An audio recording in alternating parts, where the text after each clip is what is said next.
Donc bonjour à tous, tout d'abord très belle année à tous, avec plein de commandes, plein de cash. On commence peut-être bien avec l'annonce qui a été faite la semaine dernière, en tous les cas plein d'espoir. Vous êtes ici donc à Commune Image qui nous accueille et vous êtes accueillis par le Pôle Média Grand Paris, ceux qui ne le connaissent pas, c'est nous. L'équipe, et on est une boîte d'entreprise. On réunit aujourd'hui une centaine de membres, donc 80 entreprises, des organismes de formation de recherche et des collectivités qui nous soutiennent ô combien, en particulier sur ce territoire.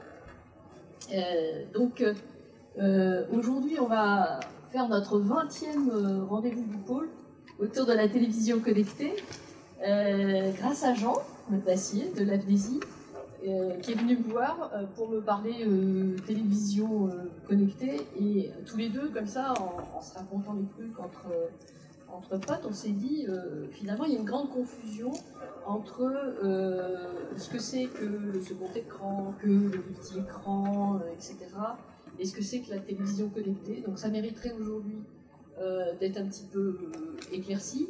Et puis, au fur et à mesure, peut-être refaire d'autres rendez-vous du pôle autour de la télévision connectée et aller plus particulièrement sur des choses beaucoup plus pointues, comme on le fait parfois dans ces rendez-vous du pôle. Donc pour nous, c'était connexe à l'action qu'on fait, qu'on va relancer cette année sur le multi-écran, qui démarre fin janvier, avec le lancement de notre labo, qui est un laboratoire d'innovation ouverte sur le transmédia. Suivront une plénière ici même, mi-avril, autour de cas d'études du transmédia, européens et étrangers, et puis ensuite, comme d'habitude, des workshops extrêmement pointus sur les spécificités du transmédia, et on terminera, on l'espère, par une masterclass internationale, puisque l'an dernier on avait fait venir Erin Bailey, qui est le bras droit de Henry Jenkins, père spirituel, et plus que spirituel, du transmédia. Donc aujourd'hui on fait la connexion avec la télévision connectée. Ce rendez-vous du pôle a été fait en partenariat, plus qu'en partenariat avec l'AFDESI, et je laisse la parole à Jean. Merci Lydie, et bienvenue à tous, et meilleurs vœux également pour cette nouvelle année, en espérant que 2014 marquera justement un véritable tournant sur le marché de la télévision connectée, marché dont on parle beaucoup et dont on souhaitait aujourd'hui vous décrire de la façon la plus pédagogique possible avec les professionnels qui ont accepté de venir, et que je remercie d'ailleurs, de vous présenter un petit peu un état de ce marché.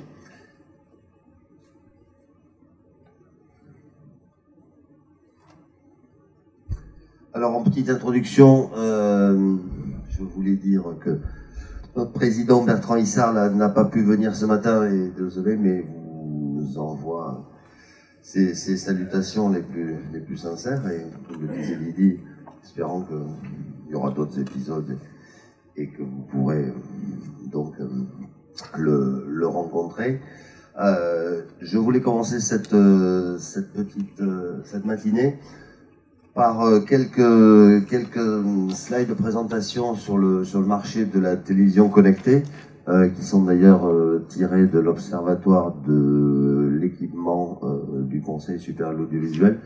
Donc pour vous donner quelques chiffres sur les tendances, à retenir aujourd'hui que la plupart des téléviseurs vendus sur le marché, dans la grande distribution, sont aujourd'hui potentiellement, enfin des téléviseurs connectables qui peuvent être potentiellement connectés, que ce marché de la télévision connectée, on va l'aborder au fur et à mesure de cette matinée, ne passe pas automatiquement que par le téléviseur et une interactivité par la télécommande, mais comme on le verra par d'autres procédés. Et c'est un petit peu l'objet de ce deuxième transparent, que de voir effectivement que si le marché des téléviseurs représente aujourd'hui, est présent dans 98,1% des foyers, donc que cet écran principal est vraiment l'écran privilégié du foyer. qu'on a une forte progression, notamment de tout ce qui est appareil mobile, que ce soit les tablettes tactiles ou les ordiphones, nouvelle appellation inventée par les institutions françaises, mais qui dit bien ce qu'il veut dire, un ordinateur dans un téléphone, qui occupe aujourd'hui près de 52% des foyers français. Donc il est bien évident que au regard de cette télévision, de ces téléviseurs connectables qui peuvent être potentiellement connectés, il y a quand même de belles perspectives pour les producteurs, tous les développeurs, pour effectivement produire des programmes interactifs qui utilisent les tablettes et les ordiphones. Alors aujourd'hui, qu'est-ce qu'on trouve en termes de services sur la télévision connectée? Essentiellement, on peut diviser ça en trois catégories d'acteurs.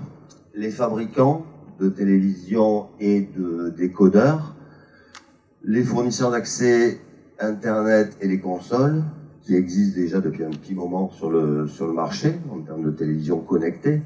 Et finalement, on parle de ces nouveaux téléviseurs directement, qui permettent d'accéder directement à l'Internet, mais la plupart d'entre vous avaient certainement une box depuis pas mal d'années, et cette box est connectée, effectivement. Donc, qu'est-ce qu'on trouve sur ces box? Essentiellement, des services de télévision de rattrapage, des guides de programme avec leurs fonctionnalités d'enregistrement et de programmation, et puis quelques magasins d'applications, alors sur les FAI qui restent encore relativement limités, mais qui sont beaucoup plus importants sur les téléviseurs aujourd'hui.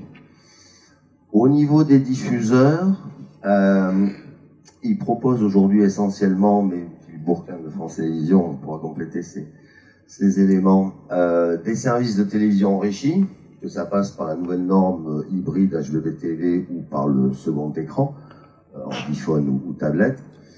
Et ils capitalisent aujourd'hui beaucoup, pas pu échapper à ces informations et ces communications sur la télévision sociale, la Social TV.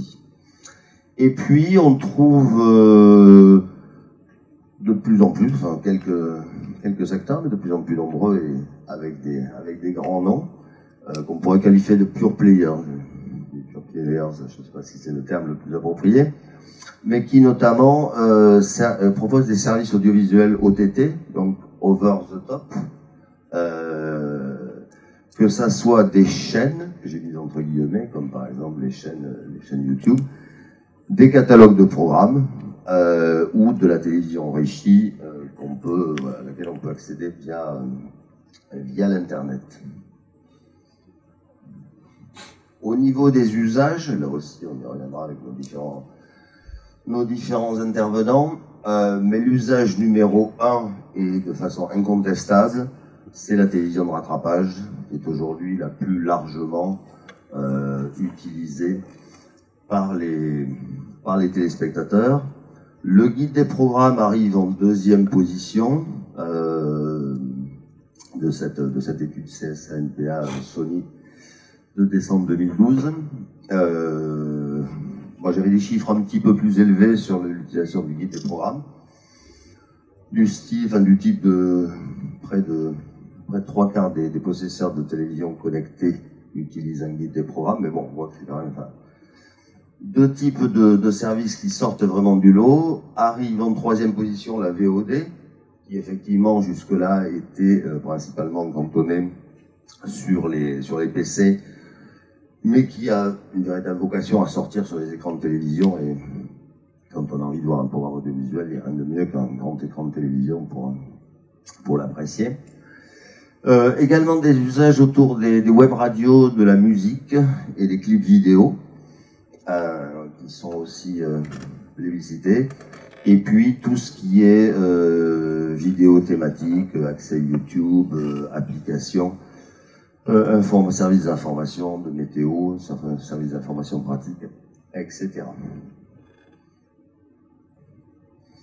Et pour finir cette petite introduction, parce que je ne voudrais pas prendre trop de temps de parole par rapport au programme très intéressant qui s'annonce, vous faire part en fait aujourd'hui de ce qu'on voit au niveau de la DESI sur les enjeux de la télévision connectée, qui sont pluriels.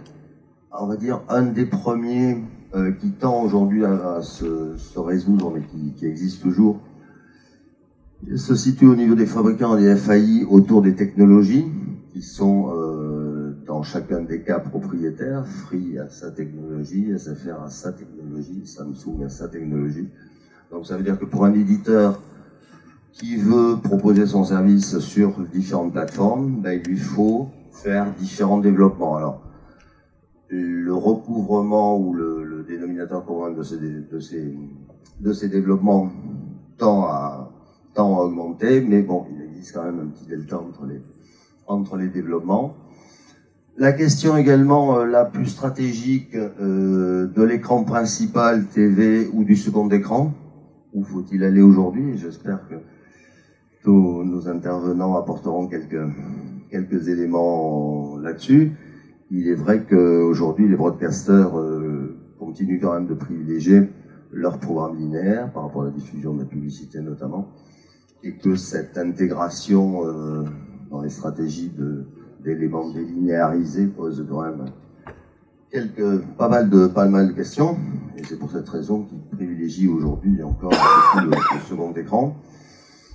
Et puis le troisième élément concerne les modèles économiques, parce que s'il s'avère que les services sont largement utilisés aujourd'hui, il y a un vrai succès de ces services de télévision connectés ou second écran, il est encore difficile de les mesurer de façon quantitative, mais surtout au regard un petit peu du taux d'équipement. Et c'est notamment une des directions vers laquelle on pourra travailler, enfin, les pouvoirs publics ont l'intention aussi de travailler pour notamment mettre en place des observatoires ou au moins un observatoire de référence sur ces usages. Voilà donc les principaux éléments sur la télévision connectée que je voulais vous présenter en introduisant Pascal, mais juste une petite parenthèse sur l'AFDESI, donc qui accompagne l'organisation de cette manifestation. Je remercie Didi d'ailleurs de nous accueillir ici aussi pour en parler, parce qu'on a besoin de tribunes pour rencontrer justement les professionnels de l'audiovisuel traditionnel et de faire se mélanger l'audiovisuel traditionnel et les technologies. Donc l'AFDESI aujourd'hui c'est un peu plus d'une trentaine de sociétés sur toute la chaîne de valeur, depuis les fournisseurs de solutions technologiques, développeurs et éditeurs des services. Elle a essentiellement pour vocation de promouvoir tout ce qui est services interactifs et d'en favoriser le développement, et de fédérer les acteurs autour d'un projet unique. Donc on invite tous les acteurs actifs de ce secteur à rejoindre l'organisation pour créer la plateforme la plus large possible et pouvoir avoir un rôle encore plus important auprès des institutions, puisqu'en fait, notre rôle est essentiellement de promouvoir ces acteurs et ces services, et de nourrir aussi toutes les réflexions autour de la réglementation et de l'autorégulation du marché. Voilà, ça c'était la petite parenthèse sur la DESI, mais je vous invite à venir retrouver l'organisation sur notre blog également, qui s'appelle desi.overblog.com.